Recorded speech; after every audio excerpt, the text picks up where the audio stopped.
He is the one.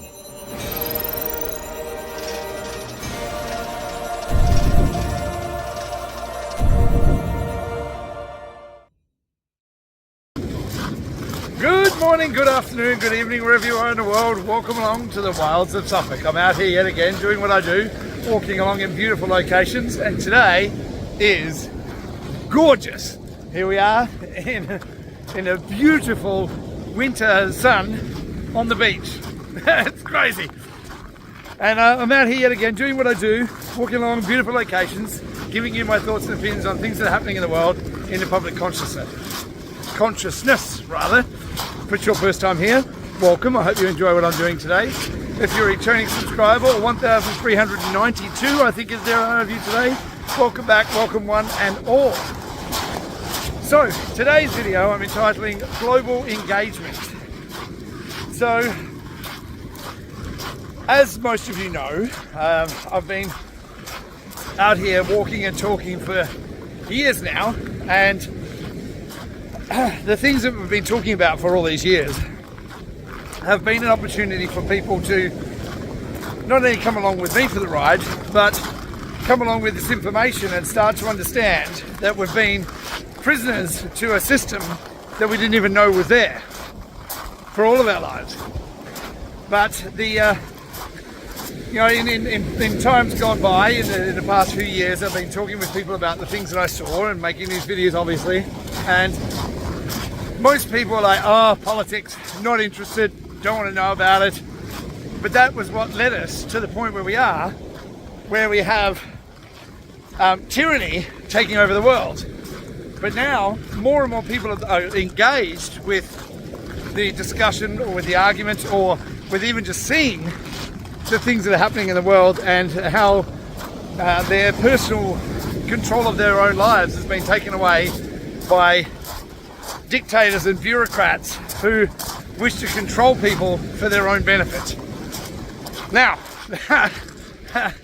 so now we've got to this point of global engagement. The only reason we've got to this point of global engagement is because the tyranny is now on full display and no one can miss it.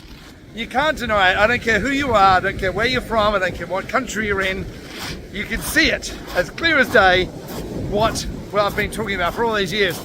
You know, and being part of the community, the truther community, or whatever we're calling this, conspiracy community, or the questioning community is probably a better word, because I don't claim to know the answers, and I tell you all the time I don't know the answers. I'm out here talking about the things that I see and the information I've come into contact with, and sharing that with people to start conversations to say, I think the tide's coming in.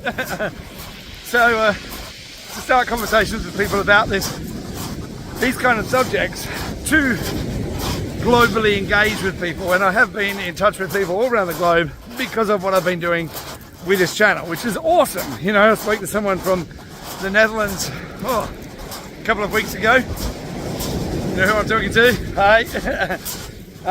Spoke to someone in Australia this morning. Spoke to someone in America last week. And it's been amazing that I've had the good fortune to meet people through this community of getting out and questioning the information we're being presented with. Now, what am I talking about in particular? Let's get a bit more specific, shall we? Now, as most of you know, I've been involved with crypto for about 7 years, coming up 7 or 8 years now, and I have been talking about it, been buying it, been playing with it, been hodling it, And it's been at times a very, very rough journey, a tough journey to hold on to something that never looked like it was going to be implemented, because the control mechanisms of this world that we live in, namely banking and the banking cartel that controls how money moves around the world, how value moves from point A to point B, and that crypto in particular stifled the bank's ability to create money from nothing and to control us through that mechanism. So I've been playing with crypto, and I got into crypto purely through some friends of mine introduced me, but because they know what a conspiracy theorist I am, and when I go into something I want to know everything about it. I go deep into things. I dive deep, and my net is cast wide on the information, because you can't look at any piece of information by itself, you know, because everything is interconnected. You can't look at crypto, for instance. Hang on a minute. Another big wave coming in here. I don't want to get caught up in that. Don't need to be washed out to shore. I'm talking to you all. Washed off the shore, rather. Washed out to sea. You can't look at crypto by itself. You have to look at crypto in terms of politics and geopolitics as well, because it all plays into the same thing. Because geopolitically, there's influences from governments and from international, because the cartel, the banking cartel, and the ability to create money from nothing is international. So if you're trying to look at crypto purely from a crypto perspective, you're doing it wrong. Now, as far as the crypto is concerned, since Trump has been selected, you choose, it's a silent S.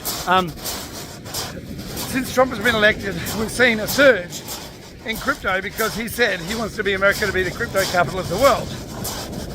But if we think in terms of the banking cabal, you know, the SWIFT network, it is the largest banks in the world control how money moves.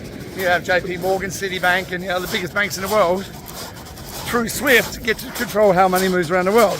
They're threatened by crypto, and they're equally threatened by Trump, because if Trump implements a crypto into the national reserves, that's going to impinge on the banks and the corporate ability to run the world the way they see fit. So you can't look at anything in isolation. You can't silo things like crypto without having a look at the bigger picture. That said, I'll be making a video after this one, so if you notice me wearing the same clothes and, you know, walking along the same beach, that's because I'm doing both videos today, because I have one day off. I've had one day off for the past few weeks, and today is it, so I have to try and squeeze everything into it. And the next video will be about a crypto that I've created for content creators. It's going to be great. So even if you're not interested in crypto, you should listen to it, because it's going to be really interesting, and some information there that you might find useful. But anyway, off the crypto train. Politically, what's been happening? So Joe Biden, the guy that's maintained no one's above the law, has just pardoned his son, Hunter, going back to 2014, any crimes he may have committed and anything that might come out later. He's pardoned for everything. The guy that said no one's above the law just pardoned the guy that broke hundreds of laws. His son, Hunter, and his whole family. But is that really what's going on? Now, you can't look at that in isolation either. Who is Hunter? What did he do? Josh over at Redpill Project did a great video today where he was breaking down Hunter's involvement in Ukraine through Metabiota. He does a really good explanation. There's no point in me going into it. I'll link to the below so you can have a look at the video. He explains it very, very well. And when you look at it in that context, that nothing is standalone and you have to take into account everything, then the events that are playing out with Hunter Biden and Ukraine are very intriguing, and Russia, of course. Now, as we've seen, war is being ramped up, or the threats of war are being ramped up, because we've been at war for years now. It started out as economic, of course, it always does, and we see in the economy of the world is really struggling. Brazil is not looking good at all under Lula. I mean, Lula's a criminal anyway, but the Brazilian economy is struggling. China, they just printed 10 trillion yuan into the economy to prop up a failing currency. You know, all the world's currencies are failing. You know, the American dollar is strong against everything, but it's like saying we got the best house in a bad neighborhood. You know, the American dollar is only strong because all the other currencies are shit as well, because they've all been printing into infinity and beyond. So, as we see the inflation continue, regardless of what they say, oh no, inflation's going down, that's why we're going to lower interest rates. They're not. They're lowering interest rates to pump more money into the system to keep it afloat, which means that as more money is created into the system, it means that inflation will continue and things like crypto and the stock market will rise, because the money's going to go somewhere, and the money always goes to where it's generating a yield. And at the moment, if you're seeing crypto, it's generating a huge yield. So Bitcoin, as I've mentioned many times before, was invented by intelligence agencies to get everyone used to using digital money. They said it was private, it's not. They said the transactions were secret, they're not. Everything was traceable, everything's trackable, that's digital money. Now, is that all bad? No. If it's all traceable, then governments would be able to trace every penny of where they're spending money on a public ledger. Wouldn't that be good? If we actually knew where the money went, we wouldn't have a situation like they've just admitted that the Pentagon can't find how many trillion? 8 trillion or something? Didn't we have a situation like that back in 2001 on September 10th, I think, where the Pentagon said they couldn't find $2 trillion, and then the very next day some planes hit the buildings? Remember that? Yeah. And now they've just come out and admitted they can't find 8 trillion. I wonder what's going to happen. Yes. So, as I've said, we're coming to a point of what they call a black swan event, or an unaccounted for happening that will create a cataclysm for some part of the economy. Okay, like they said, COVID was, oh, it's a global pandemic, we have to shut the world down. It wasn't. The problem wasn't the virus, the problem was shutting the world down.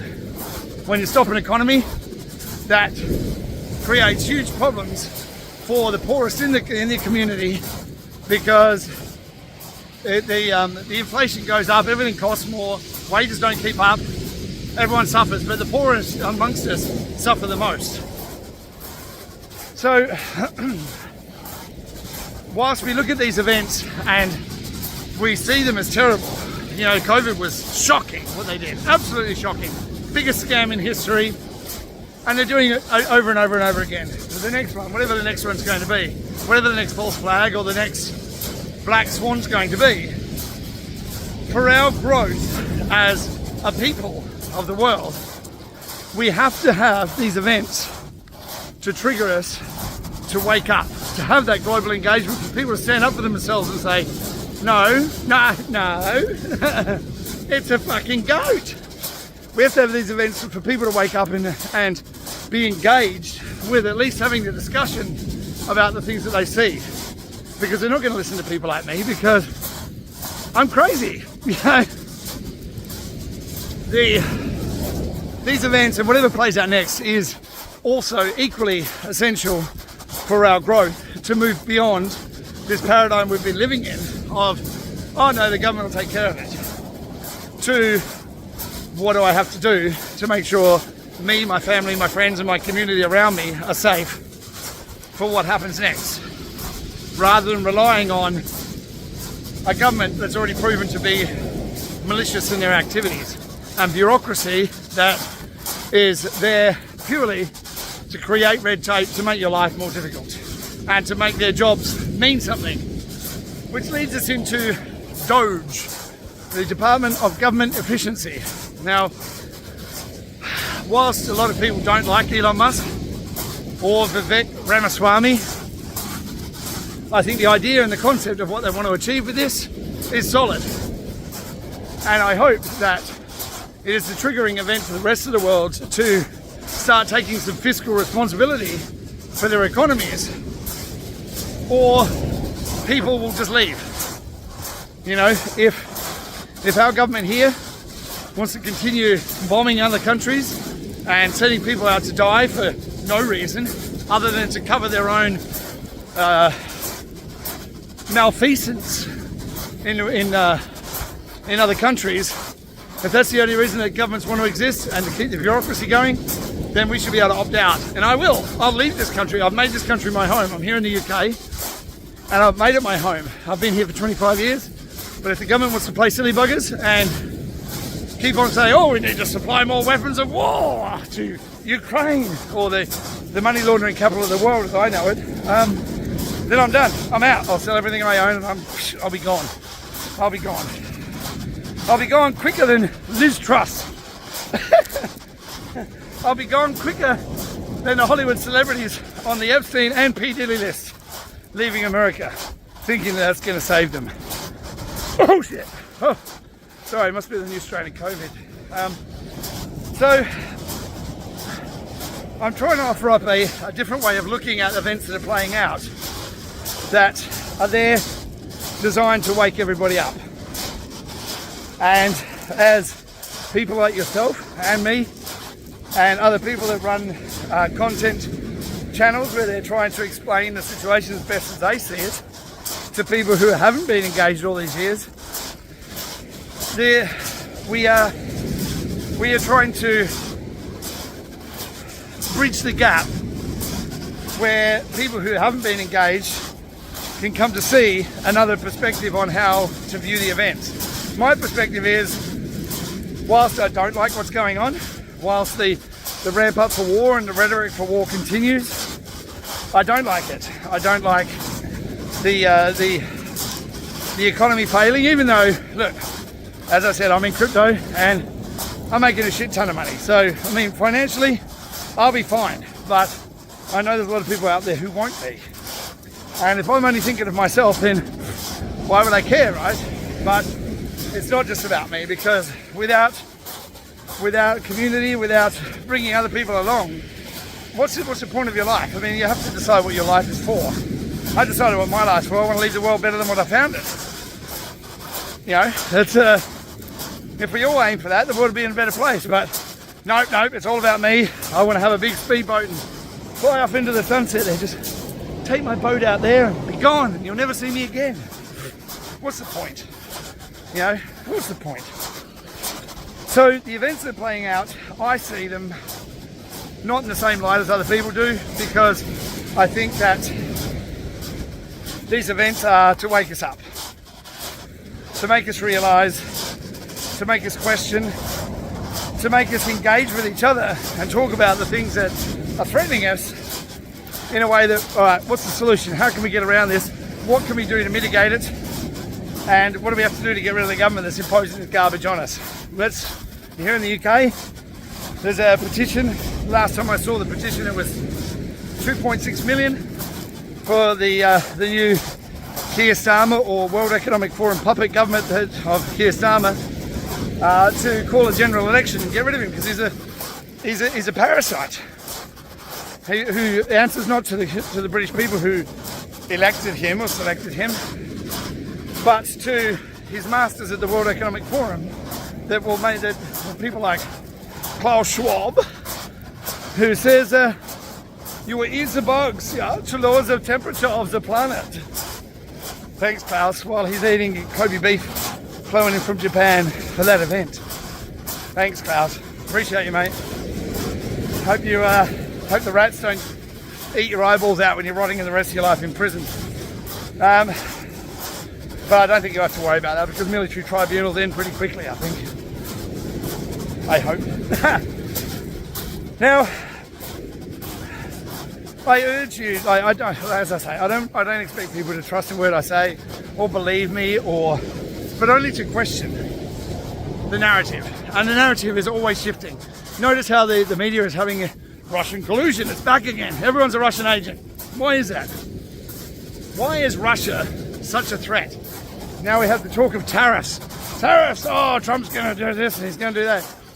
And when I was speaking with my friend in Australia today, I said, all of this is being projected into our psyche through the media, through politicians, through all these social media, all the platforms that get our attention. All this is there as a bargaining tool, as an opportunity to say it's a trade-off. Where Trump says to Canada and Mexico, if you don't stop the people coming over the border and the drugs coming over the border, tariffs on your goods. They instantly turn around and went, you know what? We'll do that because we can't afford not to do business. And as Trump is a businessman, he's negotiating the best way he knows how, using power and leverage. Do I agree with everything Trump does? Of course I don't. Of course I don't. Having a George Soros lackey going into the Treasury? Nope. Marco Rubio? No. Jared Kushner's dad? What? Of course I don't agree with everything he does. But I said it again, I don't understand it all either. And it's only in hindsight, when we look back, future proofs past. For those of you who know what I'm talking about, 17th letter of the alphabet. Future proofs past, and it was like when Anthony Fauci was put as the head of the COVID task force. But we all question like why, and then we come to realise later that it was all about putting the spotlight on that guy as being the guy who created the AIDS virus, and also the guy who funded and created other viruses that are being flung into the world from all over the place. The Wuhan coronavirus lab didn't come from there.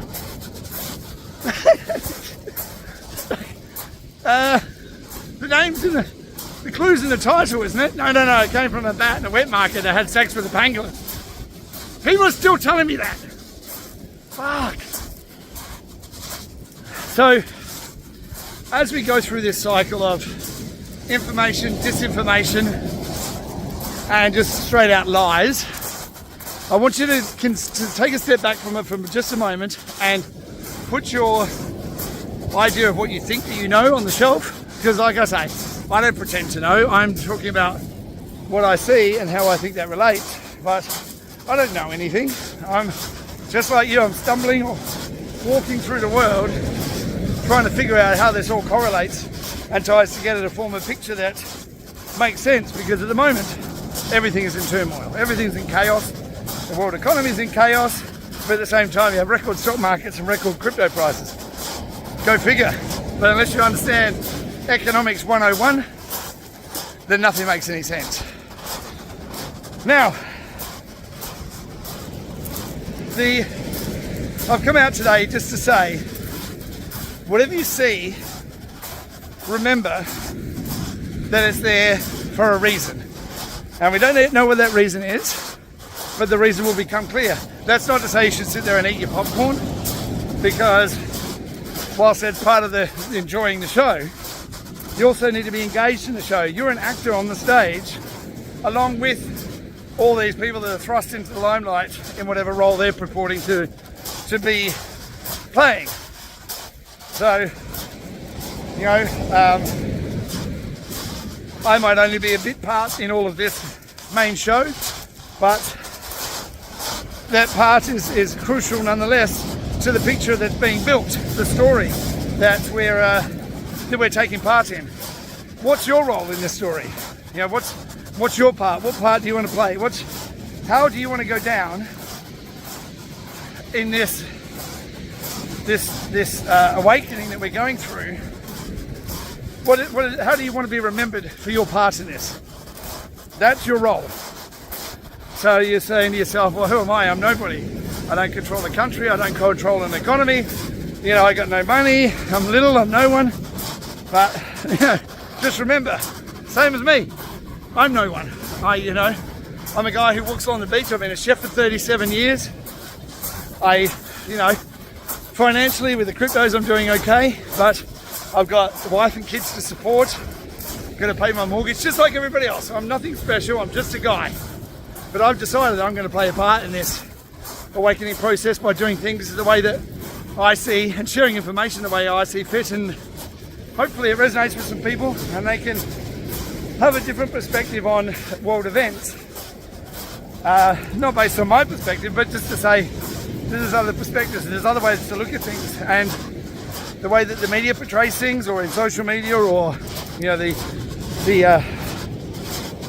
social engineers want you to think there's always another way. And if we can find ways to help, encourage, support, share information with each other, I'm all for it, and I'll be part of that in whatever capacity I can. Which leads us on to my next video.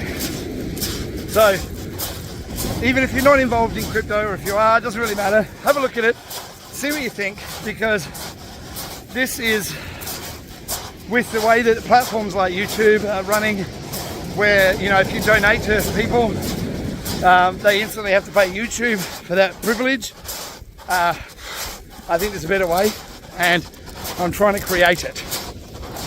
So hopefully it works out. If it doesn't, well, it doesn't really matter. It's a social experiment. We'll see where we go, but it's all we can do is to get out there and do things and try and create something better for not only ourselves, but those around us, our loved ones, and our community, to leave the world better than what we found it. So let's try that. So all that said, go out into the world, do good, and be good. You can change the world with the way that you act, the way that you think, what you're sharing with people, and what you're creating. So do that. We'll make the world a better place today. But most important, look after yourself, look after each other, and I look forward to seeing you real soon. Ciao for now.